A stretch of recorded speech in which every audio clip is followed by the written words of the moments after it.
রাজ্যে দোস্তি দিল্লিতে কুস্তি বর্তমানে রাজনীতিতে এই পথেই হাঁটতে চাইছে রাজ্য আইপিএফটি। নাগরিকত্ব সংশোধনী বিল প্রত্যাহার ইস্যুতে রাজ্যের আইপিএফটি সুপ্রিমো এনসি ও মেবাররা সরাসরি কোনো আন্দোলনের ঘোষণা না দিলেও উত্তর পূর্বাঞ্চলের নেতৃত্বদের সাথে বিল বিরোধী মঞ্চ তৈরিতে ব্যস্ত মেবার কুমার জমাতিয়া। লোকসভা নির্বাচনের আগে বিভিন্ন ইস্যুতে চাপে রয়েছে রাজ্যের শাসক দল।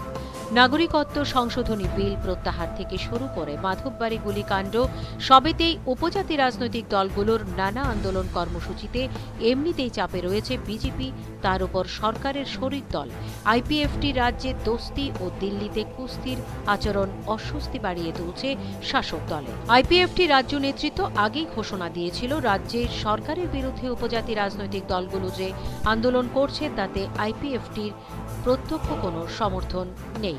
কিন্তু 29 জানুয়ারি গুয়াহাটিতে মেঘালয়ের মুখ্যমন্ত্রী কনরেড কে সাংমার নেতৃত্বে উত্তর পূর্বাঞ্চলের বিভিন্ন রাজ্যের মন্ত্রী, বিধায়ক, সাংসদ 11টি রাজনৈতিক দলের নেতাদের নিয়ে নাগরিকত্ব সংশোধনী বিল প্রত্যাহার ইস্যুতে একটা মঞ্চ তৈরি করার যে বৈঠক হয় সেই বৈঠকে যোগ দিয়েছেন আইপিএফটি নেতা তথা রাজ্যের মন্ত্রী মেবার কুমার জমাতিয়া।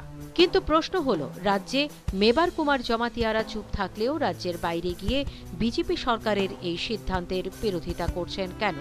আইপিএফটি প্রকৃত অর্থেই যদি এই বিলের বিরোধী হয় তবে কেন অন্যান্য উপজাতি রাজনৈতিক দলগুলোর মতো কেন সরাসরি আন্দোলনে নামার ঘোষণা দিচ্ছে না দলের সুপ্রিমো এনসি দেববর্মা ও মেবার কুমার জমাতিয়ারা? তবে রাজনৈতিক বিশ্লেষক মহলের মতে রাজ্যের বাইরে এই বিলের বিরোধিতায় সুর চড়ালেও রাজ্যে আইপিএফটি খুব একটা সরব হবেন না, যেন ত্রিপুরা বিজেপির সঙ্গে জোট সম্পর্কে ফাটল না ধরে।